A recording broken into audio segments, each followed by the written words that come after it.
دعا مسلمان میں عقیدہ توحید پختہ کرتی ہے، اور دعا اس دولت کا نام ہے جو صرف مومن کے پاس ہے، کافر کے پاس نہیں۔ نبی پاک علیہ السلام نے فرمایا الدعاء صلاح المومن، دعا مومن کا ہتھیار ہے، کافر کے پاس یہ ہتھیار نہیں ہے۔ مومن جب اپنے مالک کے حضور دعا مانگتا ہے نا، دنیا میں آپ کسی سے زیادہ مانگے تو وہ ناراض ہو جاتا ہے، وہ کہتا ہے بھائی تو نے تو کام بنا لیا ہے، کل بھی دیا تھا، پرسوں بھی دیا تھا، روز روز تجھے کون دے؟ میرے نبی پاک علیہ السلام نے فرمایا جو اپنے رب سے زیادہ مانگتا ہے رب اس سے زیادہ راضی ہوتا ہے، زیادہ راضی ہوتا ہے۔ اب دعا مخصوص اوقات نہیں دعا کے، فرمایا اذا دعان، جب بھی دعا مانگو گے تمہارا رب تمہاری دعا کو، جب بھی دعا تو دعا کرتے رہنا چاہیے، ہر وقت دعا میں بندہ شامل رہے، اللہ کے ذکر میں شامل۔ یہ جو قرآن مجید نے کہا نا یا ایھا الذین آمنوا اذکروا اللہ ذکرا کثیرا، اے ایمان والو اپنے رب کا ذکر کثرت سے کرو، وسبحوہ بکرۃ واصیلا، اور صبح و شام اسی کی پاکی بیان کرو۔ تو اس سے مراد یہ نہیں ہے کہ تسبیح لے کے سارا دن مسجد میں بیٹھے رہو اور کام کوئی نہ کرو، بلکہ اس کا مطلب یہ ہے کہ روٹی شروع کرو تو اللہ کے نام سے، اختتام کرو تو اللہ کے نام، سو جاؤ تو رب کا نام لے کے، سویرے اٹھو تو اللہ کا نام لے کے، جب تمہیں کوئی چیز اچھی لگے تو ماشاءاللہ کہو، جب کوئی مصیبت آئے تو کہو انا للہ و انا الیہ راجعون۔ تو سارا دن اللہ کا ذکر جاری رہے گا۔ نبی پاک صلی اللہ علیہ وسلم نے مسلمان کو ایک دوسرے سے ملنے کا طریقہ بتایا۔ مصیبت آئے تو کیا کہنا ہے؟ صرف فوت کی پہ نہیں کہنا، اس کی وضاحت کر دو۔ کوئی بھی الذین اذا اصابتہم مصیبہ، جب بھی کوئی مصیبت آئے، اللہ کے بندے کہتے ہیں ہم اللہ کی طرف سے آئے ہیں اور اللہ کی طرف ہی ہم نے لوٹ جانا۔ تو میرے عزیز ہر وقت اللہ کا ذکر جاری رہے گا، ہر وقت زبان پہ رب کریم کا۔ دیکھیں نا نبی پاک علیہ السلام نے ہمیں ملاقات کا طریقہ بتایا۔ ایک صحابی آئے تو انہوں نے آ کے کہا السلام علیکم، نبی پاک علیہ السلام نے فرمایا رب تعالیٰ نے اسے 10 نیکیاں عطا فرمائی ہیں۔ دوسرے آئے تو انہوں نے کہا السلام علیکم ورحمۃ اللہ، تو محبوب فرمانے لگے، امام بہقی نے اس کو لکھا ہے، محبوب فرمانے لگے رب کریم نے اسے 20 نیکیاں عطا فرمائی۔ ایک اور آئے، عرض کیا السلام علیکم ورحمۃ اللہ وبرکاتہ، محبوب فرمانے لگے اللہ نے اسے 30 نیکیاں عطا فرمائی۔ اچھا اس کا مطلب کیا ہے؟ السلام علیکم، تم پر سلامتی ہو، سادہ ترجمہ یہ ہے کہ تم سلامت رہو، تم سلامت رہو، ورحمۃ اللہ وبرکاتہ، تم پر اللہ کی رحمت بھی ہو اور اس کی برکتیں بھی ہو۔ وہ کیا کہتا ہے؟ وہ کہتا ہے وعلیکم السلام، تم پر بھی سلامتی ہو، ورحمۃ اللہ وبرکاتہ، اللہ کی رحمت ہو اور اس کی۔ یہ جو مسنون دعائیں ہیں نا جو حضور نے ہمیں دعائیں سکھائی ہر موقع پہ، ان کا کمال دیکھیے۔ اب ایک مسلمان نے آتے کہا السلام علیکم، اس کا مطلب کیا ہے؟ تم پر۔ اب وہ جھگڑا کرے گا اسے مارے گا، اس کا مال چھینے گا؟ اس نے تو آتے ہی کہا ہے تم پر سلامتی ہو۔ تو جو سلامتی کی دعا دینے والے ہیں وہ جیب تھوڑی کاٹیں گے، وہ غبن تھوڑی کریں گے، ڈاکہ تھوڑا ڈالیں گے۔ اسلام نے لفظ ہی وہ سکھایا ہے کہ فرمایا جب تم نے ملنا ہے تو تم نے دعائیں کرنی ہے ایک دوسرے کے لیے۔ اب ہمارے ہاں نئے نئے لفظ آ گئے، ٹیلی فون اٹھایا تو کہا ہیلو، اس کا کیا ترجمہ ہے؟ کون ہے؟ اس کا کیا ترجمہ ہے؟ جی جناب، اس کا کیا مطلب؟ ہم نے دیکھا بڑے بڑے سمجھدار لوگ السلام علیکم کی بجائے کہتے ہیں کیا حال ہے؟ بھئی کیا عجیب بات ہے، بھئی کیا حال ہے کا کیا مطلب ہوا؟ وہ بعد میں کرنے کی بات ہے۔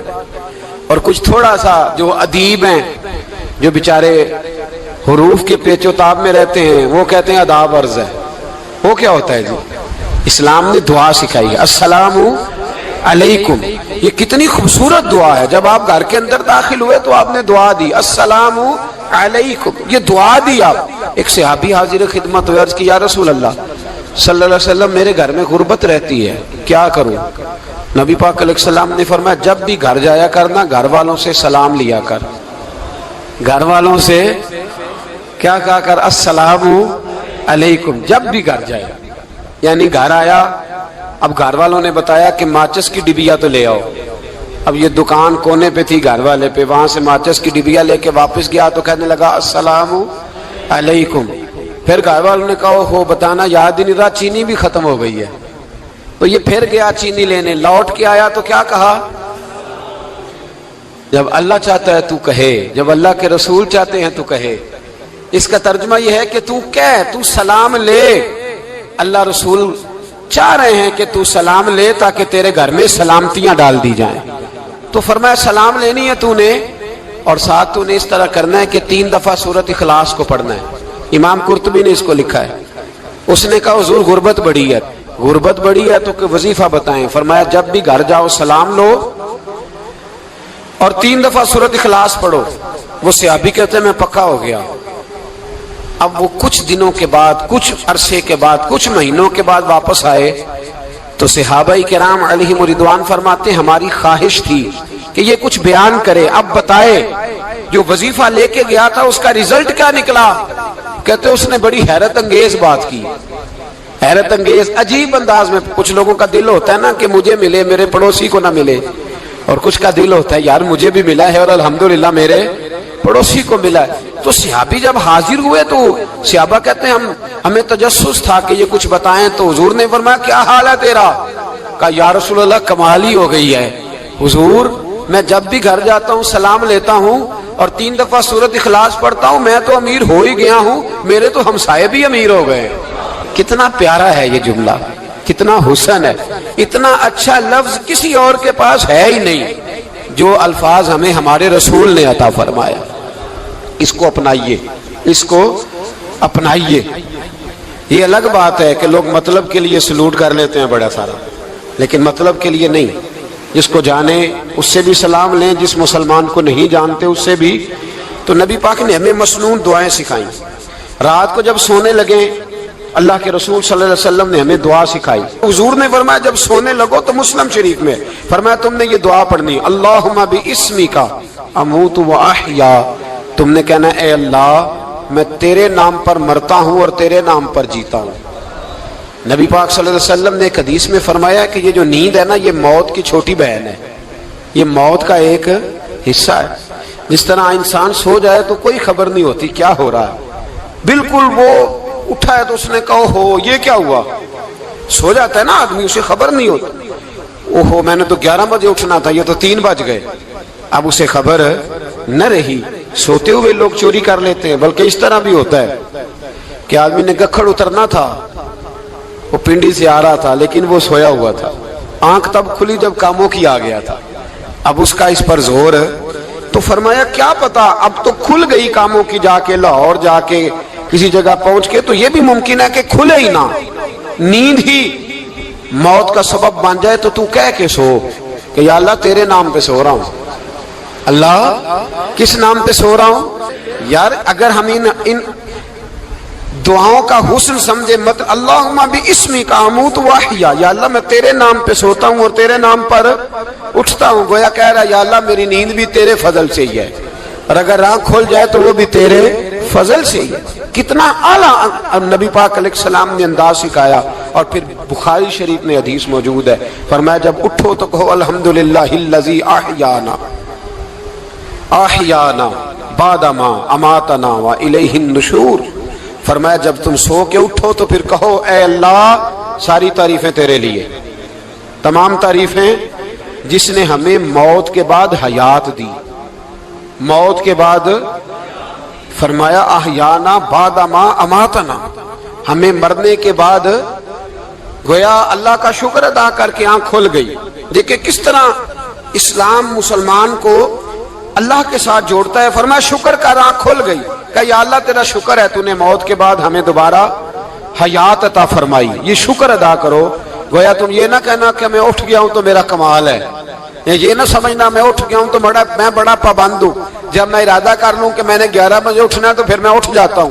یہ نہ کہنا کہ یہ الارم بڑا اچھا ہے, یہ مجھے اٹھا لیتا ہے. ذہن کے اندر خیال کر کہ نیند تو موت کی طرح تھی, یہ جو میں اٹھ گیا ہوں تو اپنے رب کے فضل سے اٹھا ہوں. جو میں اٹھ گیا ہوں, جو ابھی اٹھے ہیں وہ تو بول دینا کم از کم کہ میں اپنے رب کے فضل سے اٹھ گیا.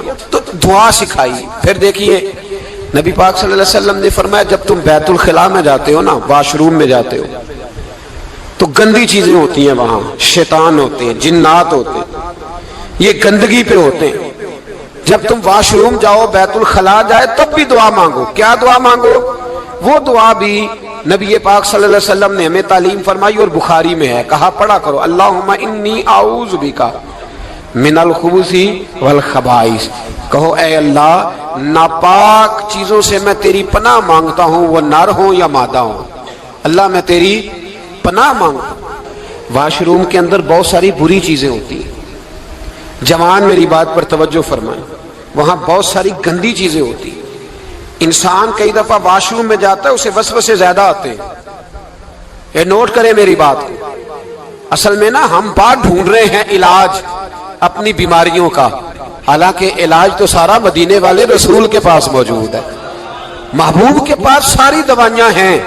تو نبی پاک علیہ السلام دیکھیں نا، انسان واش روم میں جاتا ہے اسے وسوسے آتے، برے خیالات آتے، وہ گناہ کی طرف کئی دفعہ مائل ہوتا ہے، تو کہا تو دعا پڑھ کے جا اللہم انی اعوذ بک، یا اللہ میں تیری پناہ مانگتا ہوں من الخبث والخبائث، ہر خبیث اور بری چیز سے میں تیری پناہ مانگتا ہوں، وہ نر ہو یا یار کتنا عظیم دین ہے، کتنا عظیم میرے مصطفیٰ کریم کا وہ والا دین ہے۔ اصل میں اللہ کرے بی اے پاس بچے کو بیت الخلا کی دعا بھی یاد ہو جائے، ایسے یاد ہو جائے، اور اس کے ماں باپ سمجھ لیں کہ جوان ہو گیا ہے، تو اب ہو سکتا ہے اس کی طرف شیطان حملہ زیادہ کرے، اسے خراب کرنے کی کوشش کرے، تو لہذا اسے دعا سکھائی جائے تاکہ اس کو پہلے سے پتا ہو کہ میں نے اس بے ایمان سے بچنا کس طرح سے۔ اب آپ دیکھیے نبی پاک علیہ الصلوۃ والسلام نے ہمیں دعا سکھائی مصنف ابن ابی شیبہ میں۔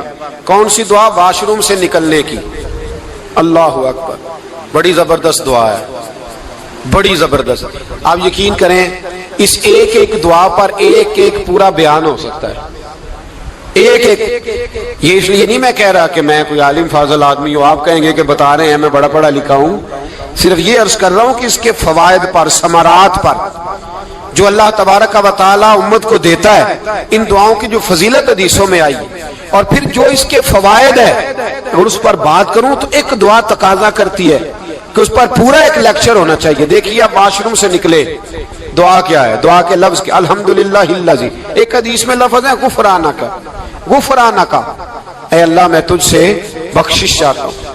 اور جو مشہور اور معروف ہے مصنف ابن ابی شیبہ کی روایت، فرمایا الحمدللہ الذی اذھب عنی العذاب وعافانی، فرمایا اے اللہ تیرا شکر ہے، واش روم سے نکلا ہے تو کہہ رہا ہے یا اللہ تیرا شکر ہے تو نے مجھ سے اذیت دور کی، وعافانی، اور تو نے مجھے عافیت عطا کر دی، اذیت دور کر دی اور عافیت۔ بولیے واش روم سے نکلا ہے تو کیا کہتا ہے؟ یا اللہ تیرا شکر ہے تو نے مجھ سے اذیت دور کر دی اور مجھے عافیت۔ ڈاکٹر حکیم ہومیوپیتھک ایک چیز پر متفق کم ہوتے ہیں، پتہ ہے نا آپ کو، لیکن اس بات پر سب کا اتفاق ہے کہ اگر کسی کو قبض ہو جائے نا تو شاید 70 یا 72 بیماریاں لگ جاتی ہیں اس کو۔ اور جب آدمی کو قبض ہوتی ہے نا، پیٹ کے اندر فضلہ جم جاتا ہے، خارج نہیں ہوتا، اس کو اعصاب کی بیماری ہوتی ہے، اس کے ذہن پر اثر ہوتا ہے اس چیز کا۔ آپ یہ مت سمجھیں کہ کھانا کھانا ہی ایک کمال ہے، اللہ نے یہ بھی نعمت بنائی ہے کہ کھانا جب خارج ہوتا ہے تو وہ بھی اللہ کا بہت بڑا احسان ہے۔ تو فرمایا تو سمجھا ہی نہیں، اگر تجھے قبض ہو جاتی، تیرے پیٹ کے اندر وہ چیز جم جاتی، تیرے لیے کتنی تکلیف کا باعث تھی۔ ان لوگوں سے پوچھئے جو اس کے بیمار ہیں، اس کے مریض ہیں، وہ کتنی تکلیف میں رہتے ہیں، سر میں درد ہوتا ہے، سر چکراتے ہیں۔ ایک بہت بڑا روڈ ایکسیڈنٹ ہوا تو ڈرائیور سے لوگوں نے پوچھا کہ مسئلہ کیا ہے، تو کہنے لگا میں قبض کا مریض ہوں، تو میں کھانا کھا لیتا ہوں تو میرے ذہن پر وہ اس قدر زیادہ گیس کا غلبہ ہوتا ہے کہ میں سخت تکلیف میں ہوں۔ نبی پاک علیہ الصلوۃ والسلام نے ہمیں سمجھایا اور بتایا کہ سمجھ لو یارو، کھانا کھانے کی نعمت تو اللہ نے تمہیں عطا فرمائی ہے، لیکن کھانا کھانے کے بعد اس کا اخراج بھی اللہ کی بہت بڑی نعمت ہے، تو اللہ کا شکر ادا کرو۔ پھر جب آپ گھر سے نکلیں گے تو بھی اس کی دعا ارشاد فرمائی، بسم اللہ توکلت علی اللہ، اللہ کے نام سے گھر سے نکلتا ہوں اور میں نے بھروسہ بھی اللہ کے نام پہ کیا۔ جب گھر سے نکلیں تو کس کے نام پہ بھروسہ کریں؟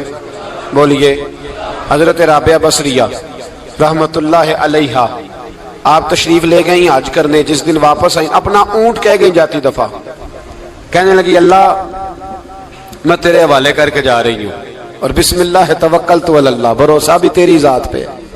جس دن واپس آئی نا اسی دن کسی نے بتایا کہ اماں آج ہی تیرا اونٹ مر گیا ہے، تو اونٹ کے سرانے کھڑی ہو کے کہنے لگی مولا میں تو تیرے نام پہ تیرے پہ بھروسہ کر کے گئی تھی، تیرے حوالے میں تو تیرے گھر گئی تھی۔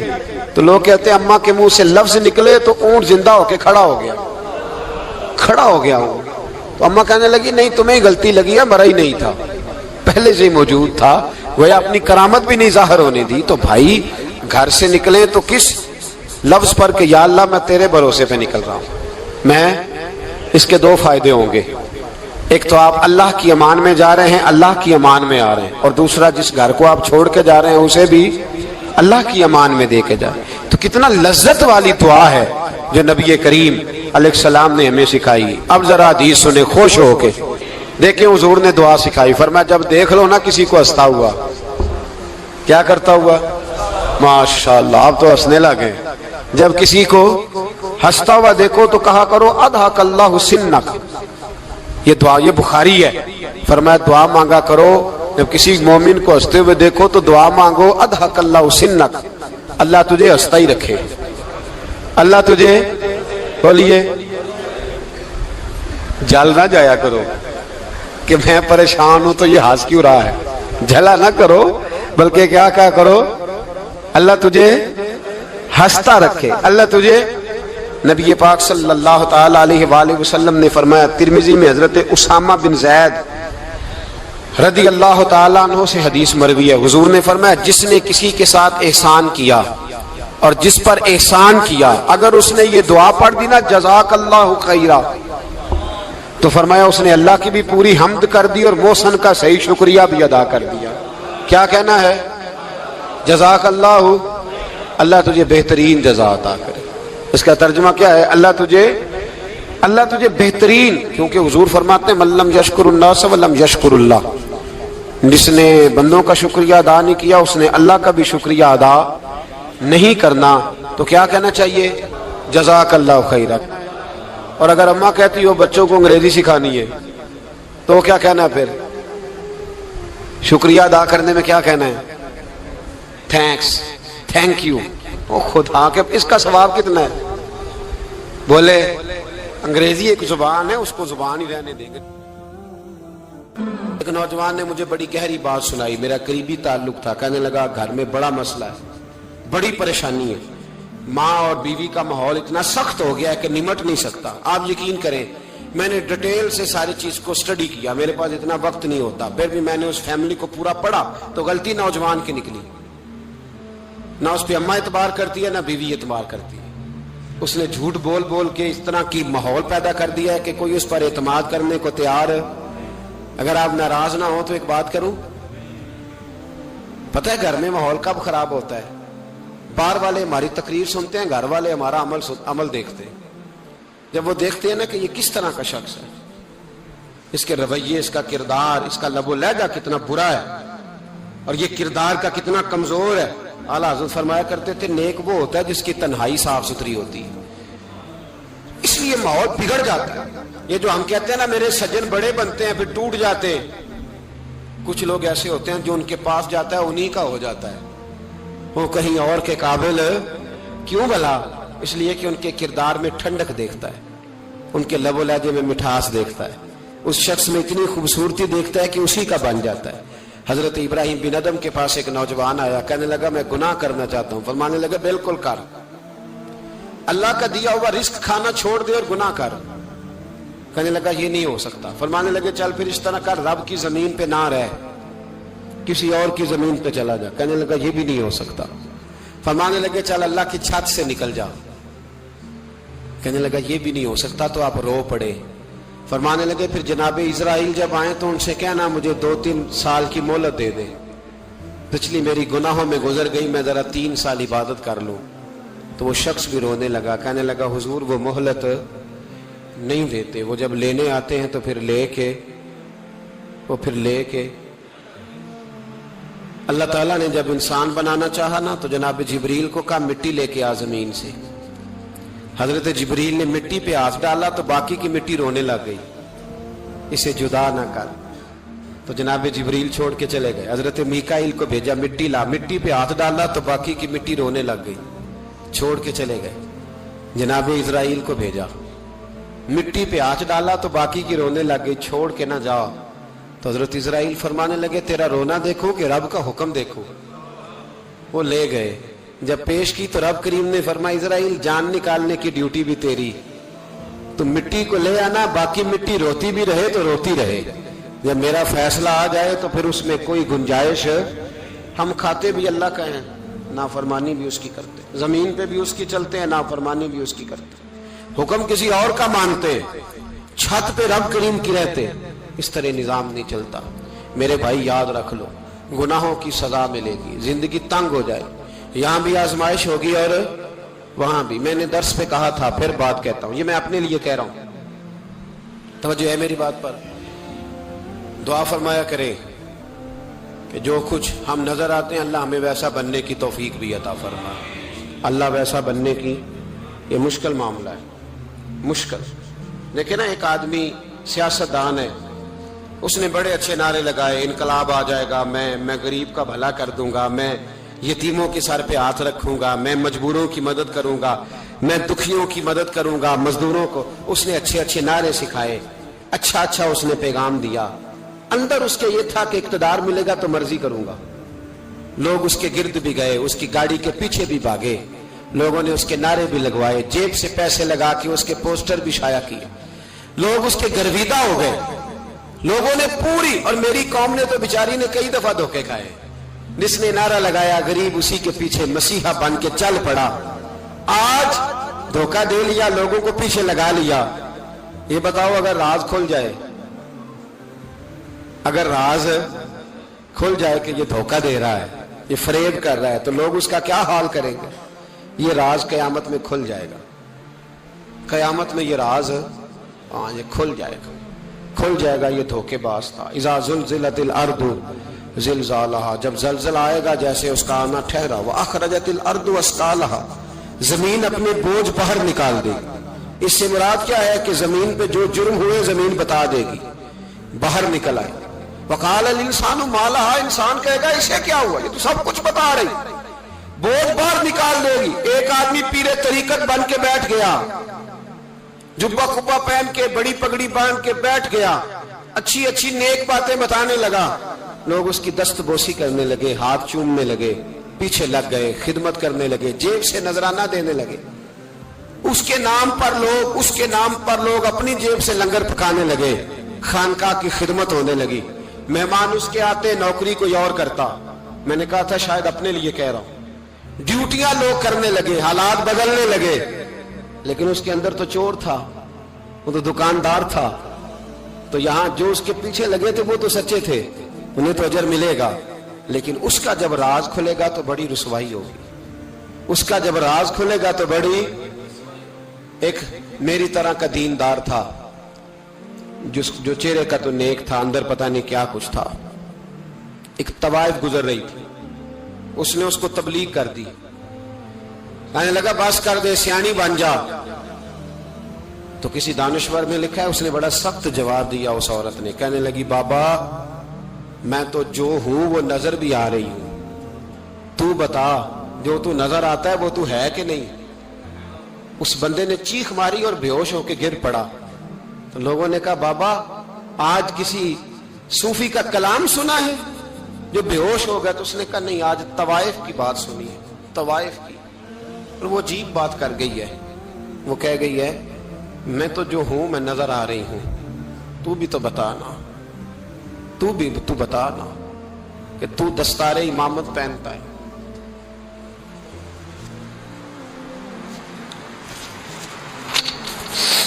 تو بتا, تو جو کہلاتا ہے تو وہ ہے کہ نہیں. یہ وقال الانسان ما لہا, یہ راز قیامت میں کھلے گا. ہم جو کچھ بتا رہے ہیں نا اپنی زبانوں سے, ہمیں اپنے گناہوں کا احساس ہونا چاہیے. ایسا نہ ہو کہ جب سزا ملے تو پھر اس طرح کی ملے کہ دوبارہ کسی کو کوئی منہ دکھانے کے قابل نہ رہے. میرے بھائی یاد رکھیں اور سمجھیں، گناہ انسان کی زندگی کو تنگ کرتے ہیں۔ میرے نبی پاک علیہ الصلوۃ والسلام نے فرمایا جب تو جھوٹ بولتا ہے تو تیرے فرشتے کرامن کاتبین سائڈ پہ ہو کے کھڑے ہو جاتے ہیں، جب تو زنا کرتا ہے تو تیرے اندر سے ایمان نکل جاتا ہے۔ اور نبی پاک علیہ الصلوۃ والسلام نے فرمایا جب میری قوم میں ناانصافی عام ہو جائے گی تو قتل بھی عام ہو جائے گا۔ اور سن لو لکھ لینا یہ حدیث دل کی تختی پر، نبی پاک علیہ السلام نے فرمایا جب میری قوم میں بے حیائی اور بدکاری عام ہو جائے گی تو 2 سزائیں اللہ دے گا۔ ایک تو جوان موتیں آئیں گی، جوان بچے کچھ بھی نہیں دیکھا چلے گئے، اور دوسری سزا اللہ یہ دے گا کہ ایسی بیماریاں آئیں گی جن کا علاج نہیں ملے گا، ایسے امراض پھوٹ پڑیں گے۔ اگرچہ میں آپ کو ایسی تقریر بھی سنا سکتا تھا جس پہ آپ بہت زیادہ محظوظ ہوتے، پر میں نے اس جمعے میں ایسا موضوع چنا ہے جس کا ہمیں خاص ضرورت ہے۔ بھائی دیکھے تو صحیح کہیں ایسا تو نہیں کہ ہم ان عیبوں میں مبتلا ہیں۔ میرے نبی کریم علیہ السلام نے فرمایا جب تم نیکی کا حکم دینا اور برائی سے منع کرنا چھوڑ دو گے پھر اللہ تم پر ظالم حکمران مسلط کرے گا۔ اور اگلے لفظ اس سے بھی زیادہ سخت ہیں، محبوب فرمانے لگے پھر تمہاری نیک لوگ دعائیں بھی کریں گے تو اللہ وقتی طور پر ان کی دعاؤں کو بھی قبول نہیں فرمائے گا، اس لیے کہ تم لوگوں نے نیکی کا حکم دینا اور بھلائی سے روکنا چھوڑ دیا۔ عزیزو یاد رکھو جب گناہ عام ہوتے ہیں تو پھر حالات بدلتے ہیں اور لوگوں کو سزا ملتی ہے ان کے گناہوں کی، بلکہ یہاں تک لکھا ہے کہ نیت خراب ہو تو سزا شروع ہو جاتی۔ کیا خراب ہو؟ بولیے گا۔ نیت بھی خراب ہو تو سزا۔ حضرت رومی کہتے ہیں کہ ایک بادشاہ کو پتہ چل گیا کہ ایک آدمی نے بڑا اچھا باغ لگایا ہے، خوبصورت باغ ہے، مالٹے کا کنوں کا باغ بڑا پیارا۔ بادشاہ نے کہا ذرا جا کے دیکھتا ہوں۔ بادشاہ سلامت باغ دیکھنے آئے تو اب وہ مزدور آدمی تھا، عام آدمی تھا جس نے باغ لگایا، کسان تھا، اس کو کہا کہ چند کنوں توڑ کے لایا تو بڑے پیارے لگے۔ ایک دو اور لایا، کھائے، بڑے میٹھے، بڑے پیارے، بڑے توانا، بڑا مزہ آیا۔ تو بادشاہ کے دل میں خیال آیا کہ اس پہ قبضہ نہ کر لوں باغ پہ۔ ہمارے یہاں نا کرائے پہ دکان دیتا نا مالک، تو جب کسی غریب کی چل جاتی ہے کہتا ہے تو خالی کر، میں نے خود ڈالنی ہے۔ چل گئی نا اس کی، حالانکہ رزق اپنے اپنے نصیب کا ہے، رزق اپنے اپنے نصیب کا ہے، جس کو اللہ تعالیٰ چاہتا ہے عطا کرتا ہے۔ تو اس کو کہا کہ اور توڑ کے لا، اور دل میں خیال ہے کہ یار اتنا اچھا باغ ہے قبضہ کر لیتے ہیں، ہماری حکومتیں قبضہ کر لیتی ہیں کہ کوئی چیز اچھی لگ جائے۔ اب وہ کسان 2-3 کنوں توڑ کے لایا، اس نے کھائے تو کھٹے نکلے، ترش تھے۔ کہنے لگا تجھے کیا ہو گیا ہے؟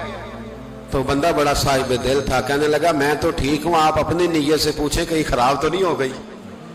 تو کنوں میں بھی اس کا اثر آ گیا ہے، اپنی نیتیں بگڑ جائیں نا، نیتیں۔ اب ایک بات کہنے لگا ہوں، غور سے سننا، جب تک 2 بھائی اکٹھے کاروبار کرتے ہیں نیت ہوتی ہے کہ ہمارا گھر چلے گا، تب تک اللہ برکت دیتا ہے۔ اور جب اپنی اپنی جیبیں سمیٹنے لگ جاتے ہیں نا کہ یہ میرا 5000 ہے، آج میں گیا تھا اگرائی کرنے، یہ میرا 10,000 ہے، آج میں نے محنت زیادہ کی، جب وہ ٹٹولنے لگتے ہیں پھر اس دکان سے بھی برکت اٹھ جاتی ہے، پھر وہاں سے بھی برکت چلی جاتی ہے۔ فَإِنَّ لَهُ مَعِيشَةً ضَنْكَ، فرمایا جب تو میں منہ پھیر لیتا ہے پھر تیری زندگی اللہ تنگ کر دیتا، پھر وہاں سے بھی برکت، خوبصورتی، اثر اٹھ جاتا ہے۔ ایک سنار نے گلی میں ایک یتیم چھوٹے سے بچے کو گھومتے دیکھا تو سنار بے اولاد تھا، بچے کو اٹھا کے گھر لے آیا، 18 سال اس بچے کی پرورش کی، اس کو پالا پوسا، جوان کیا۔ سنار کے پاس وہ دکان پہ چلا جاتا، وہ کئی دفعہ دکان پہ رہتا، کئی دفعہ گھر میں رہتا۔ ایک دفعہ وہ دکان پہ تھا، بچہ گھر تھا، 18 سال کا جوان، اس کی بیوی اکیلی تھی۔ وہ جس نے ماں بن کے پالا تھا اس نے اسی پہ حملہ کر دیا، اس کا بازو بری نیت سے تھاما، بیوی چیخی۔ تھوڑی دیر گزری تو وہ نوجوان پیروں میں بیٹھ گیا، کہنے لگا اماں پتہ نہیں مجھے کیا ہوا۔ شام کو سنار آیا، بیوی چیخنے لگی، چلانے لگی، کہنے لگی آج عجیب بات ہوئی، جس کو میں نے جگر کا خون دے دے کے پالا اسی نے گندی نظر ڈالی۔ سنار محو حیرت ہے. بیوی کا خیال تھا کہ لاٹھ اٹھائے گا, ڈنڈا اٹھائے گا, نوجوان کو مارے گا, لیکن وہ رونے لگ گیا.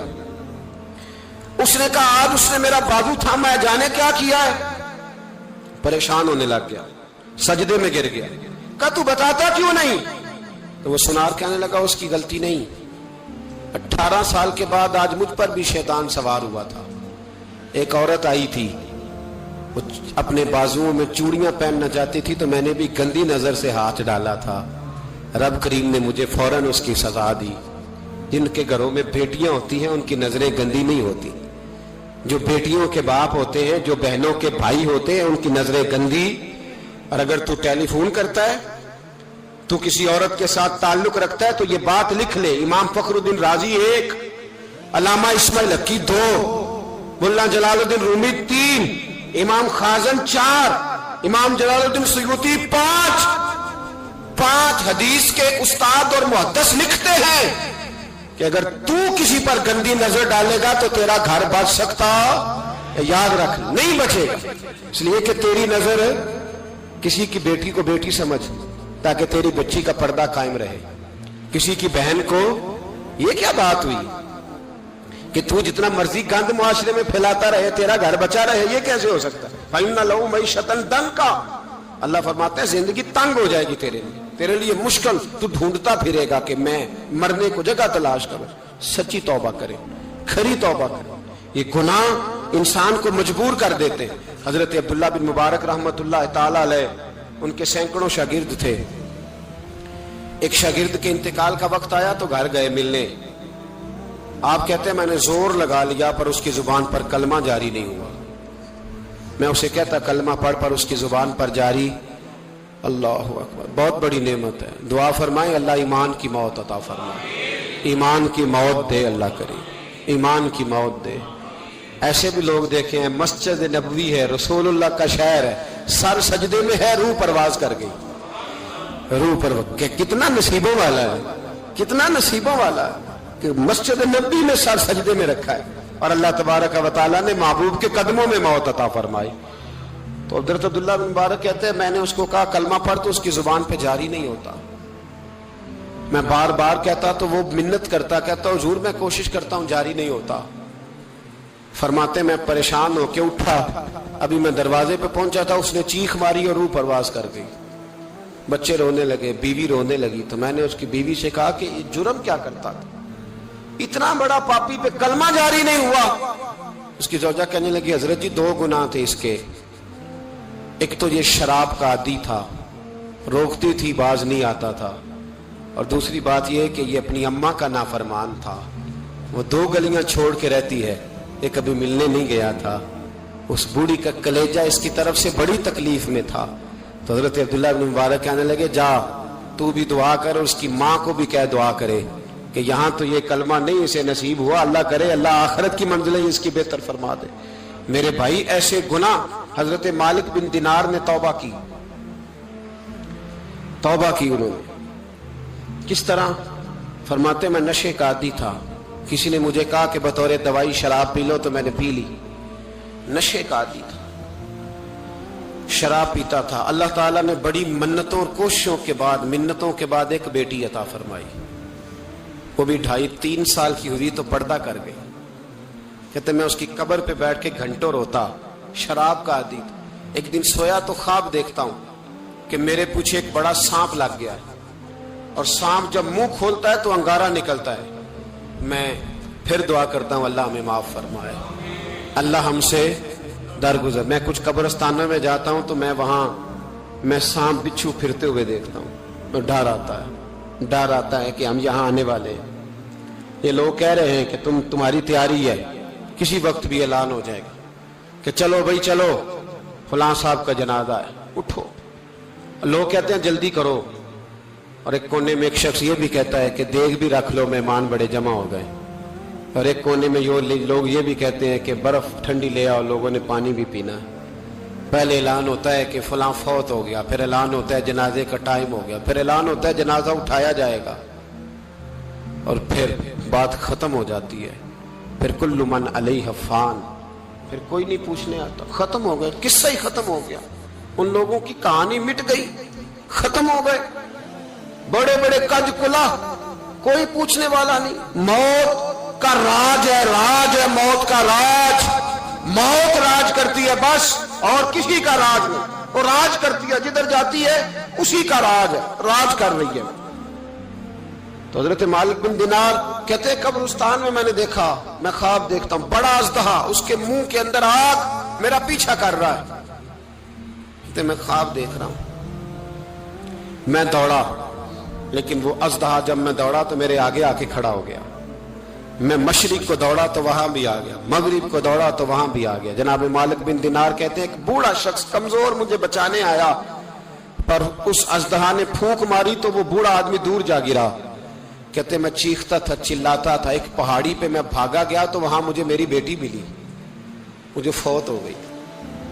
وہ اس اژدہے کے آگے اس نے یوں ہاتھ کیا تو اژدہا پیچھے بھاگ گیا۔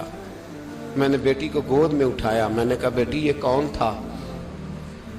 کہنے لگی ابا یہ تیرا برا عمل تھا، یہ تیرا برا عمل تھا، یہ تجھے کھا جاتا اگر میں نہ ہوتی۔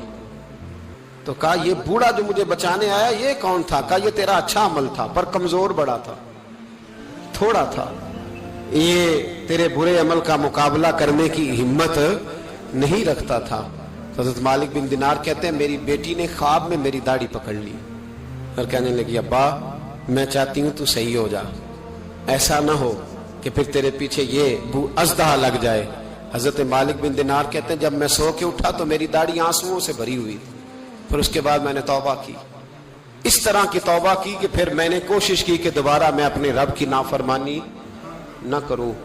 حضرت عبداللہ ابن عباس فرماتے تھے جو دنیا میں ہنس ہنس کے گناہ کرتے ہیں نا، ہنس ہنس کے، جھوٹ ہنس ہنس کے بولتے ہیں، ہنس ہنس کے لوگوں کی غیبت کرتے ہیں، فرمایا یہ جو تمہیں ہنس ہنس کے گناہ کرتے نظر آتے ہیں ان کا رونا قیامت میں دیکھا نہیں جائے گا، ان کے آنسو قیامت میں دیکھے نہیں جائے۔ جو ہنس ہنس کے گناہ کرتے یہ روئیں گے، فَلْيَضْحَكُوا قَلِيلًا وَلْيَبْكُوا كَثِيرًا، رب فرماتا ہے زیادہ رویا کرو، کم ہنسا کرو۔ نبی پاک علیہ السلام روتے تو صحابہ کہتے حضور آپ اتنا کیوں روتے ہیں؟ تو محبوب فرماتے جو میں جانتا ہوں وہ تم نہیں جانتے۔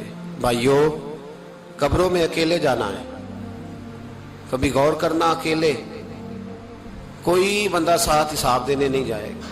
اماں بڑا پیار کرتی ہے لیکن قبر میں کبھی کوئی ماں بھی ساتھ دفن نہیں ہوتی، اپنا اپنا حساب دینا، مشکل وقت ہے، حساب کر لینا چاہیے، تیاری کر کے رکھنی چاہیے۔ گناہ اگر یہاں ہماری زندگی کو تنگ کریں گے تو وہاں بھی ہمارے لیے مشکلات پیدا کریں گے۔ نبی کریم علیہ السلام نے فرمایا ہے کہ اللہ بڑا مہربان ہے، اللہ بڑا کریم ہے، اللہ بڑا ستار ہے، اور یاد رکھو جب کوئی اس کی ریٹ کو چیلنج کرے، جب کوئی اس کے قانون کو توڑے، جب کوئی اللہ کی اعلانیہ نافرمانی کرے، پھر رب کریم کی غیرت کو، اس کے عدل کو جوش آتا ہے، توبہ کرے سچی، مسجد کی حاضری دے پابندی کے ساتھ۔ میری آپ سے ہمیشہ یہ گزارش رہتی ہے کہ مسجد کی حاضری پابندی سے دیں۔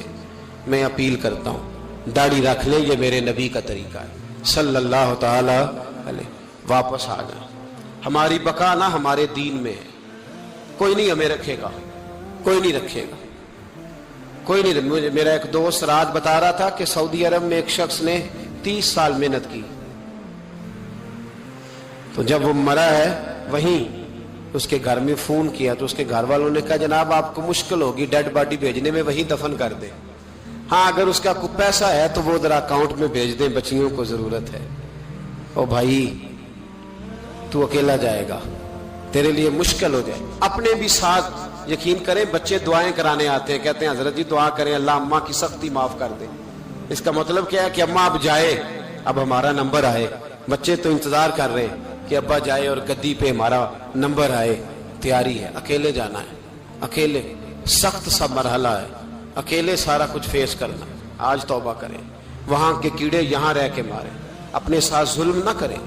ہم اس قابل نہیں کہ وہاں جا کے مقابلہ کر سکیں، بچیں، اپنے آپ کو محفوظ کریں، بچائیں، حساب اپنا اپنا دینا ہے۔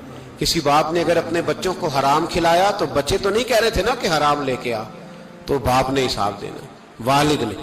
لہذا مہربانی فرمائیں، اپنے اوپر رحم کھائیں، اپنے آپ کو سنواریں. آج جمعۃ الوداع ہے، توبہ کریں، اللہ کے نیک بندوں کی صحبت میں بیٹھا کریں، اچھی باتیں سنا کریں تاکہ دل نرم رہے. ان جگہوں سے بچیں جو گناہ کی طرف لے کے جاتی، ظلم سے، زیادتی سے، جبر سے بچیں. اپنے آپ کو اپنے رب کریم کی بارگاہ میں جھکا دیں. ہمارا کہیں اور گزارا نہیں، کوئی نہیں ہمیں پوچھے گا. اقبال رو پڑے آخری عمر میں، رو پڑے اور اللہ کی بارگاہ میں عرض کرنے لگے نہ جہاں میں کہیں بھی امان ملی، جو امان ملی تو کہاں ملی، میرے جرم خانہ خراب، تیرے عفو بندہ نواز میں. پناہ صرف اللہ رسول کی بارگاہ میں، باقی کوئی پناہ دینے کو تیار نہیں ہے. دعا کرتا ہوں اللہ کی بارگاہ میں اللہ ہمیں سچی توبہ کی توفیق عطا فرمائے. آخر دعوانا ان الحمدللہ.